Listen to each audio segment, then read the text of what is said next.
잘 들으세요, 여러분. 잘 들으세요. 이번에 윤석열이가 대통령이 당선되고 정권이 바뀌어지는데 우리 할아버지의 영상이 1등 공신을 했어. 이 할아버지의 영상이요, 보통 큰 역할을 하는 것이 아닙니다. 이해되십니까? 네, 할아버지하고 다시 짧게 한번 인터뷰를 할 테니까, 야, 할아버지도 물 한 잔 가져와라. 그렇지. 물 한 잔 가져와. 아, 거기 있구나. 자. 할아버지, 잘 계셨어요? 예, 건강은 어떠시고? 건강은 그저 이 팔이 좀 마음에 안 들고 다리가? 정치는 그저 뭐 예전이나 똑같답니다. 저 자유통일 하는 거 한번 보고 하늘나라 가셔야 되지. 아, 그렇게 하면 좋죠. 그렇죠. 그런데 올해 연세가 몇 살이시죠? 97세입니다. 그러니까 97세라고 그러면은 흔히들 너 몇 살 먹었어 그러면 80살 먹었어 이러는 거니 1926년생입니다.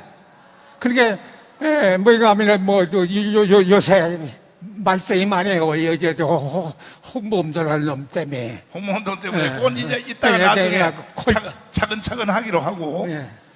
근데 어디서 태어났어요? 출생은 전라북도 진안군 성수면 중길리 만덕산 자락의 박씨 문중에서 태어났습니다. 그러면 할아버지가 해방될 때 있죠. 해방될 때. 예. 45년 해방될 때. 예. 그때 연세가 몇 살이었어요? 그때가 저 23살 이렇게 되죠. 그러면 우리나라의 근대사를 책을 안 읽어도 다. 그러니까 여기 선생님들 많지 않아요. 대화를 좀 해보면은 정 몰라요. 아무것도 몰라. 몰라. 아무것도 몰라. 그래서 할아버지가 오래 사셔야 돼. 그러니까 참 답답한 거이 내가 나 같은 사람 한번 데리고 와보시라고 권하고 싶어요. 이 전라북도에 나 같은 사람이 있으면은 좀 데려와서 나오고 좀 얘기해봤으면 좋겠어요. 그런데 이제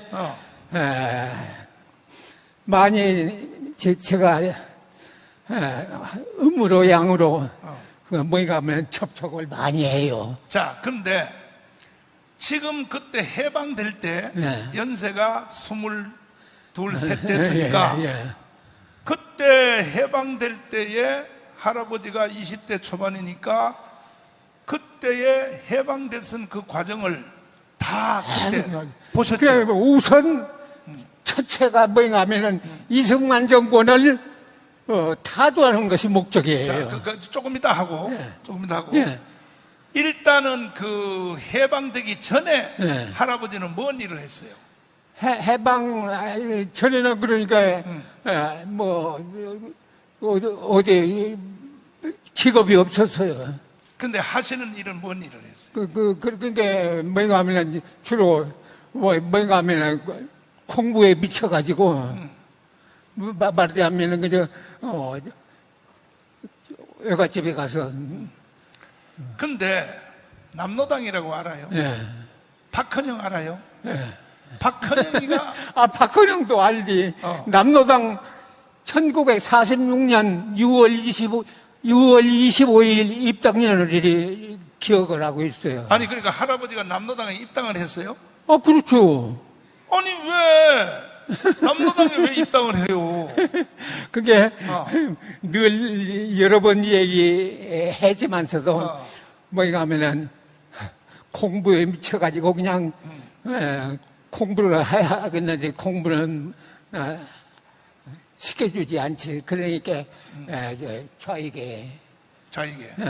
근데 남로당이 누가 만든 거예요? 남로당. 박근혜가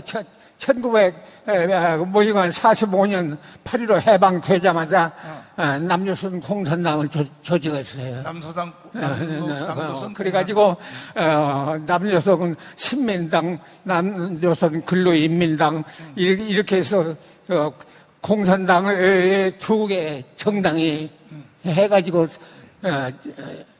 좌익 정당이 뭐가 하면 세 개가 있었어요.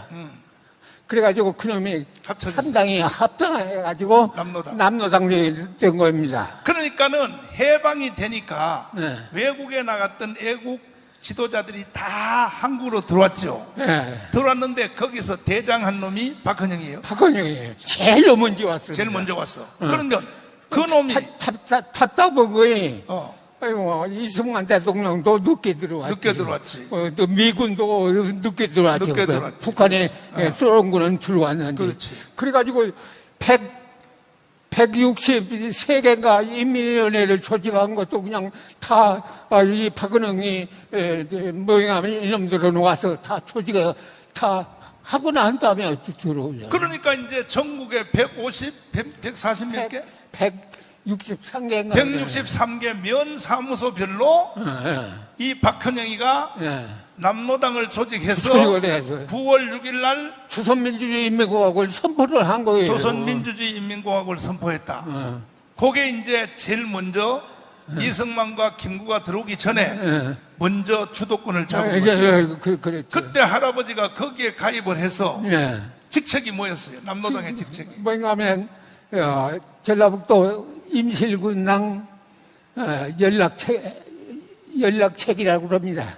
아, 연락책은 뭔가 하면 도당이면 도당에 도당에서 치신문을 전달하면 뭐 전달해주는 군의 책임자예요. 그 자리는 높은 자리예요? 높은 자리냐고. 그래 아무나 못하죠. 아무나 못해. 연락 책임에는 똑똑한 놈이에요. 똑똑한 놈이 아니에요. 그러다가 6.25가 일어났죠. 6.25. 네. 6.25 겪어봤죠. 네. 6.25가 와서 인민군들이 이제 특별히 전라도 쪽으로 휩쓸고 지나갔죠. 네. 인민군들이 전라도 지나가면서 뭔 일을 했어요? 그게 뭐냐면 추추로 조금 늦은 편이 있었어요. 아하. 낙동강변으로서는 집중이 거기가 됐었고 요 호남 쪽에는 그렇게 관심이 적었던 모양이에요. 그래서 그런데 인민군들이 여기 왔을 때 할아버지는 좋았겠어. 그게 뭐인가 하면은 아마 관촌 면에 와 있으니까 뭐야 하면 태자예요. 태자가 하면 여기 말하자면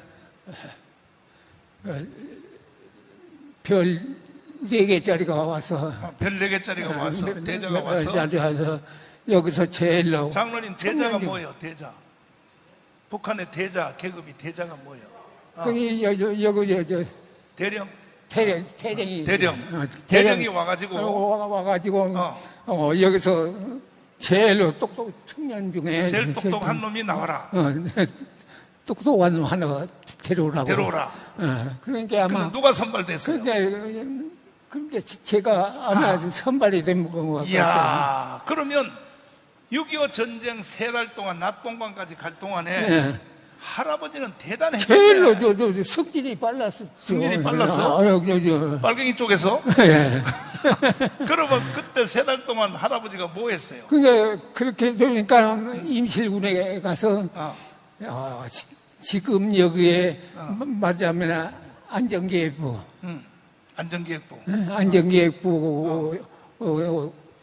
격인 정치보위부에 뭐가 하면 근로 근무를 하게 됐어요. 근데 할아버지가 그때 대나무 깎아가지고 대나무 뾰족하게 깎아가지고 그건 동네 하면 어른들 찔러서 안 찔렀어요? 머슴살이 하던 사람들이 그런 짓을 했지. 그리고 그럼 할아버지는 그걸 시켰네, 그럼. 그런 것을 뭐냐면 정치하는 사람만을 관리하는 거이 말하자면 정치보위부예요. 자, 그러면 3달 동안 인민군이 전라도를 지나갈 때에 네. 우리 여기 전라도민들 임실 쪽에 사람들 많이 죽였어요. 아마 이제 갈 때는 좀 몰랐어. 갈 때는 몰랐는데 몰랐는데 낙동강까지 이제, 갔다가 아니 이제 북으로 가버렸어요. 이제 몰라요. 몰라. 그 뭐냐면 국군들이 후퇴했을 적에 죽은 사람이라든가 그런 사람은 알아도 얼마나 후퇴하면서 그놈들이 뭐냐면 얼마나 죽이는가 그건 잘 몰라요. 그런데 할아버지 임실 쪽에서도 죽은 사람이 있어요. 갔다 와서 여기 남파주에 와서 알아보니까 아마 임실군에서 내가 알고는 한 360명 300명 가까이가 죽었다. 그러면 할아버지가 왜 인민군을 따라 북한으로 왜 올라갔어요? 정치보위부에 근무한 사람이라고 그러면 그때 여기 살아남을 수가 없어요. 그러니까 남로당에 가입해서 정치보위부 활동을 했기 때문에 그 당에 근무한 것보다도 더해요. 정치범들을 모임하면은 그래서 한국에서는 살 수가 없어서 그러니까 북으로 갈 수가 있죠. 북한으로 갔어요? 네. 북한에 가서 뭐하고 살았어요? 북한에 가서 여러 기관에서 뭐냐면은 거기 직장으로 말하면은 최신기관에서 있어요. 자, 몇 년 사셨어요? 북한에서? 한 20년. 20년. 예. 근데 북한에서 그냥 잘 먹고 잘 살지. 예? 북한 가서 또 결혼도 하셨다고요? 예. 결혼. 말하자면은 여기서도 정치보위부에 있었던 것도 마찬가지로 저 위에 가서도 정치보위부에 좋은 기관에 있었고 학교도 뭐냐면 두서너 개 나왔고 생활은 뭐 그런 대로 인기 있는 그런데 거기 가서 결혼을 해서 아기를 몇 뒀어요? 사남매. 그러면 행복하게 잘 살면 되지. 왜 간첩으로 한국에 왜 오게 됐어요? 크리들 그런 질문을 많이 해요. 그렇지. 그건 자기 마음대로 못 하니까. 자기 마음대로 못 해. 자기 마음대로 못 해. 그래서 어느 날 북한에서 간첩으로 내려가라고 지시가 내려왔어요. 중앙당에서 뭐냐면은 소환장이 내려와가지고 김일성 정치군사대학 4년을 나왔습니다. 4년 나왔어. 그게 간첩 학교예요. 그게 학교죠. 그 수업을 다 마친 뒤에 할아버지를 졸업 4년간에 뭐냐면 이 남조선 혁명이라고 그러는 거. 이 학교를 정식으로 나오는 일기예요. 일기야. 그리고 이제 남한의 간첩으로 파송이 됐죠. 예. 파송이 될 때 직책이 뭐였어요? 남한에 가서 뭘 하라 지시를 받았어요? 그게 뭐냐면은 1968년도 당중앙위원회 6월위원회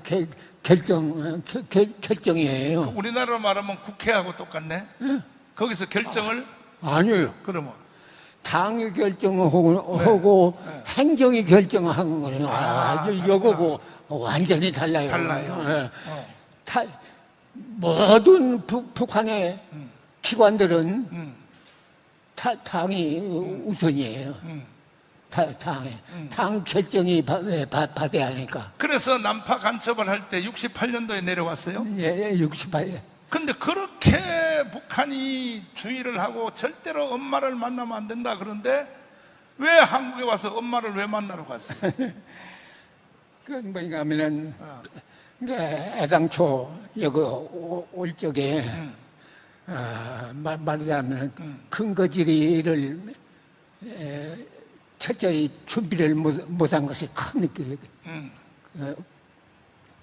괴담이에요.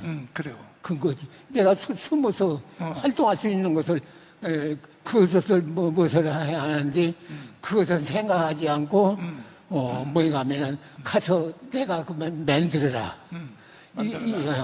그런 조건이 되어버리니까 뭐가 하면은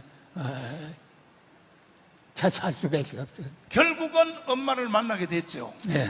엄마를 만나자 마음이 변화가 일어나서 전향하기로 마음을 먹고 전향하려고 자수하려고 파출소로 가는 중에 파출소의 경찰들이 너 여기 왜 왔냐 그래서 나 전향하러 왔다 하니까 내가 너를 그런 것이 아니라 뭐야, 이제 말하자면은 무의도식자라고 그러세요.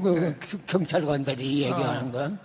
이제 말하자면은 연행될 것을 나는 직접 하기가 무섭더라니까요. 무서워. 그런 게 그들이 스스로가 연행해서 가면은 자연스럽게 될 수 있다. 그때에 이제 자수를 하려고. 예. 그런데 경찰관들이 할아버지를 체포해서 결국은 그 경찰관은 계급이 특진이 되고 결국은 할아버지는 전향을 하러 갔는데 결국은 할아버지가 전향을 했어요. 했는데 경찰관들이 오히려 너는 아직 전향 안 했어 해서 10년 감옥 살았어요. 감옥 몇 년 살았어요. 근데 문제는 자수를 한 것을 커버하려고 1년간 뭐인가 하면은 안전가옥에서 뭐인가 생활을 했어요. 1년간을 기소도 하지 않고. 기소도 안 하고. 근데 왜 10년 감옥을 살았어요? 10년을 왜 감옥 살았냐고. 그러니까 이제 1년간 뭐인가 하면 거기서 문건 같은 것을 뭐인가 하면 조작해가지고 그래가지고 조작을 했어요. 그래가지고 결국은 마지막에 광주 교도소에 있었어요. 그때 할아버지처럼 간첩으로 잡혀서 광주 교도소에 있었던 사람들이 몇 명이나 있었어요. 그게 뭐인가 하면은 그때 나 거기가 있을 적에 뭐인가 하면은 태국교도소, 전주교도소, 광주교도소 이렇게 세 곳에 사상범이 있었는데 전부 다 모여 있을 때예요.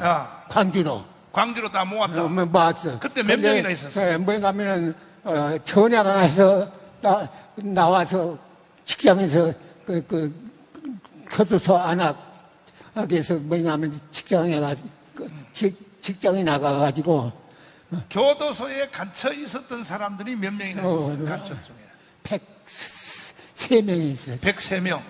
자, 103명. 그 다음에 있었는데 그 다음에 전향하지 않는 64명이 있었어요. 64명이 있었는데 김대중이가 대통령이 됐죠.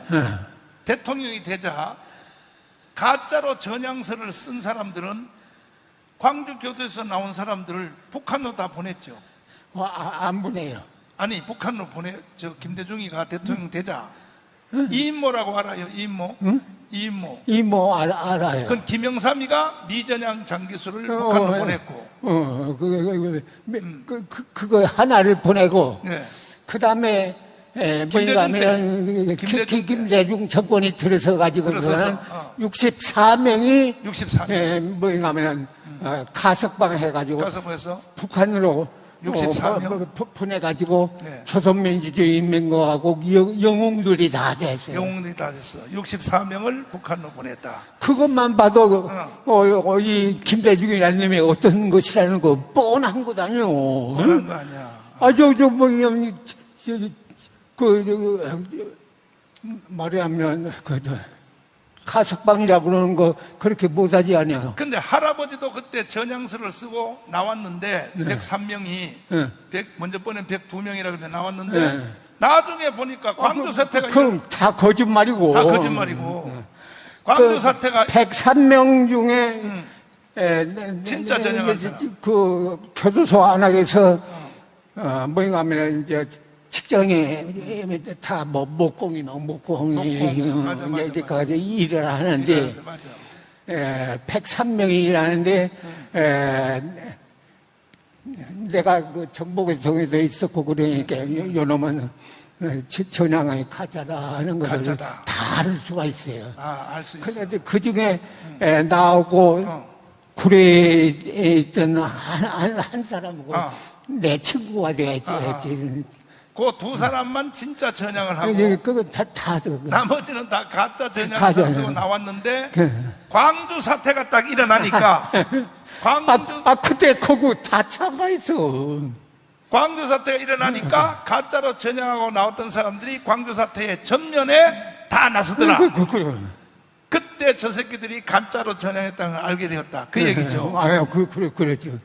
그러면 광주 사태를 일으켰을 때 사실은 제일 앞장선 사람들이 그 광주 교도소에 gat혀 있었는데 가짜로 전향서 쓰고 나온 놈들 전국에서 모여가지고 그 놈들이 광주 사태에 제일 앞잡이 노릇을 했어요.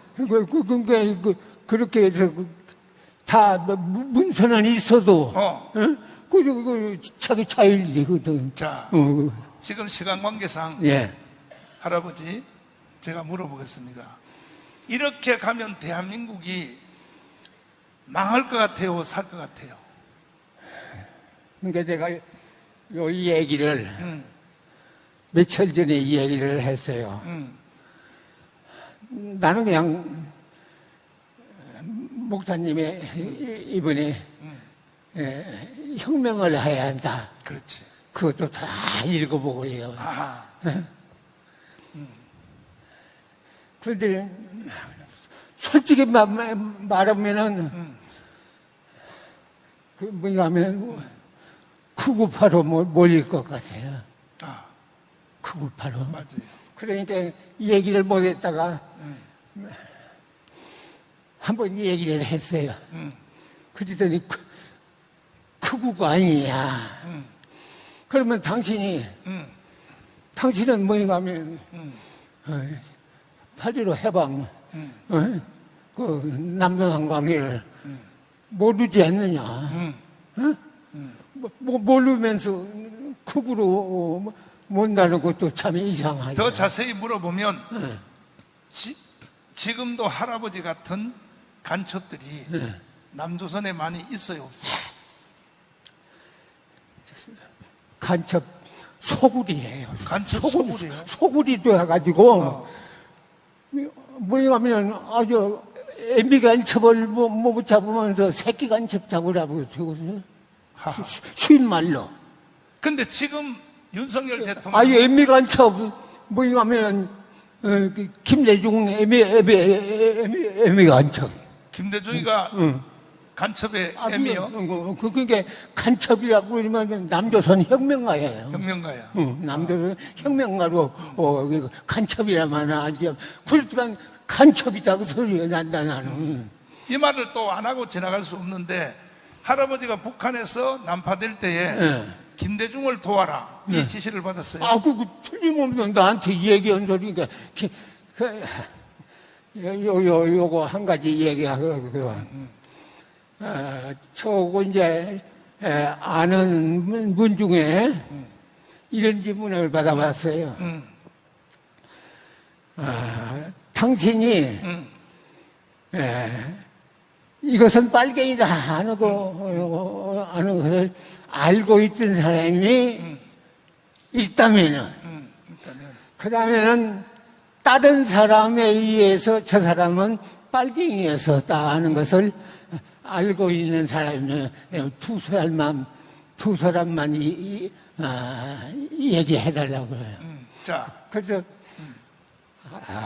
이름이 빨갱이라고 그러는 것을 70년 전에부터 알고 있어. 그 김대중이가 틀림없는 빨갱이라는 거 알고 지냈고, 그 다음에 하나는 남한테 이건 빨갱이인데 이거 빨갱이라고 하는 것을 내가 남에 의해서 알고 있는 사람. 자, 그런데 할아버지가 김대중을 도와라 그랬는데 김대중이가 대통령이 됐단 말이야.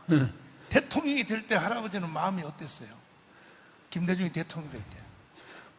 아주, 뭐가 하면, 1980년도 오니까, 내가 전황 뒤에 사건이. 그러니까 김대중이가 대통령이 됐잖아요. 대통령이 될 때 할아버지는 뭔 생각을 하셨어요? 생각이. 다 됐구나. 다 됐구나. 다 돼야. 아, 세상 다 됐구나.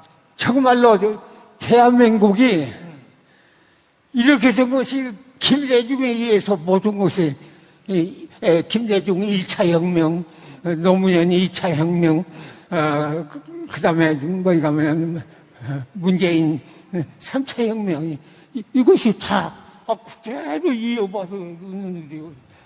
그러면서 난 극우로 얘기하시려고는 몰라도 참 힘들 것 같아요. 힘들 것 같아. 힘들죠. 대한민국에 유지되기가 힘들 것 같다. 이것이 회복되기라고 그러는 것이 회복되기가 힘들 것 같다. 회복되기라는 것이 이렇게 그냥 꽉 쩔어버린 것을 어떻게 처리를 해요? 이 상태로 가면 대한민국이 힘들 것 같다. 그러니까 자유우파 국민들이 일어나야 될 거 아닙니까? 자유우파 국민들이 정신을 차리고 일어나야 될 텐데. 그렇지를 않아요. 그런데 이 전라도에 특별히 전라북도. 근데 이 전라북도 형편을 다 끄고 있잖아요. 그렇지. 이제 한 가지 이야기해서 전라북도에 있는 뭐가 하면은 홍명희 부수장이라고 그러는 사람이 여기 사람이에요. 근데 그 사람이 저우회로 올라가서 성공을 해서. 그러니까 홍명희 북한 부수장이 부수장이 전라도 사람이구나. 전라북도 사람이에요. 전라북도 사람이구나. 그래서 할아버지를 잘 봐줬네. 이제 그런 사람이 좋은 학교 나오고 그래서 내가 훈장까지 받았어요. 국회의원장 삼고 공부를 잘해가지고. 그렇게 공부를 잘하고 이 학교를 졸업했으니까 이 사람은. 자, 그러면 시간 관계 때문에. 자, 이 문재인은 어떻게 보여요? 문재인은 어떤 사람이에요? 이거 문재인은 시방 그냥 털어놓은 간첩인데도 못 잡지 아니요. 큰일이요. 여하튼간에 문재인 못 잡으면 대한민국 망하지 대한민국 살 수가 없어. 근데 그러면 내가 무엇을 알아서 그러냐 이렇게 얘기해요. 그러면 나 같은 사람한테 물어보지도 말을 하고 가요. 나 같은 사람이 없어. 나 같은 사람이. 그런데 윤석열 대통령이 눈치를 챈 것 같아. 이제. 근데 역시 검찰 출신이라서 처음에는 내가 믿지를 않는 윤석열을 안 믿었어. 뭐이가 하면은 글씨 쓰는 곳이 많아요. 그 사람 그냥 못 쓴다는 거. 그랬더니 요새는 잘해요. 잘해.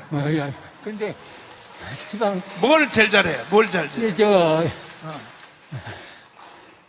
요새 이념과의 투쟁을 뭐이가 하면은 윤석열이가 하고 있다. 그래서 그러면 내가 전부 뽑아가지고 이게 했는데 이념 투쟁이라는 것은 사상 투쟁이거든. 그렇지. 근데 사상 투쟁은 이미 70년 전에 이념으로서 갈라졌어. 자, 그래서 윤석열 대통령이 이제 1년 해보니까 한국이 간첩의 손에 들어갔구나. 이걸 윤석열이가 안 것 같아. 검사 출신이 나서 그러는지 요새는 마음에 쏙 드는 마음에 그래서 내가 보니까 이재명하고 이 문재인을 구속시킬 것 같아. 윤석열 대통령이 문재인을 구속시킬 것 같다고 지금. 문재인 못 넣으면은 대한민국은 존재 불가능이야. 솔직하게 내가 근데 지방 어찌나 그냥 복잡하니 얽혔는지 나 같은 사람이 있어요.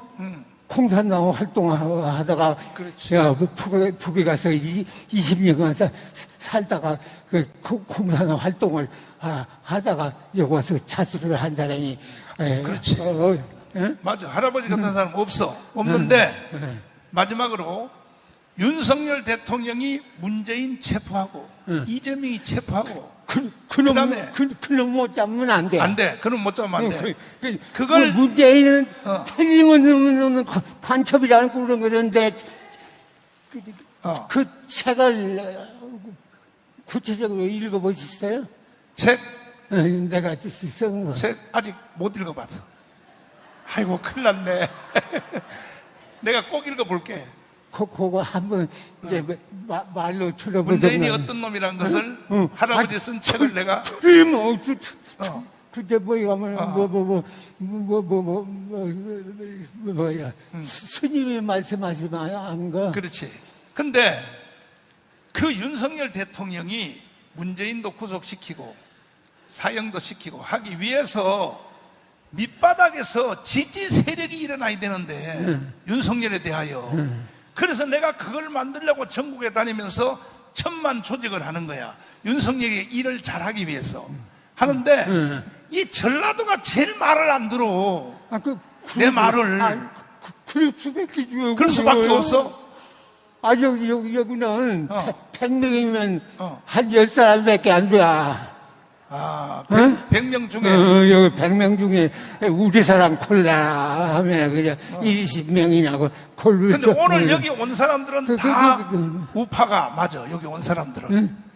근데 보통 전라북도 다른 사람들 따지면 내가 보니까. 나는 여기 있는 양반 다 만나고 싶어.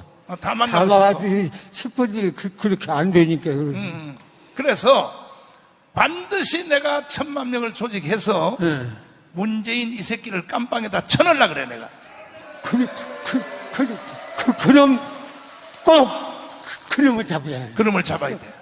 왜 그런가 하면은 문재인을 놓쳐버려서 문재인 진짜 백일을 문재인 놓치는 게 있어. 문재인 김대중.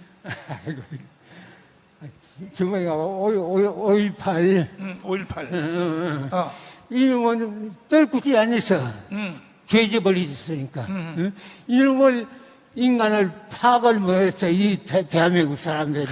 그래가지고 이 나라가 이렇게 되었는데 만약에 문재인이 이 나라에서 처치 못하면 이제 대한민국은 미안하지만 내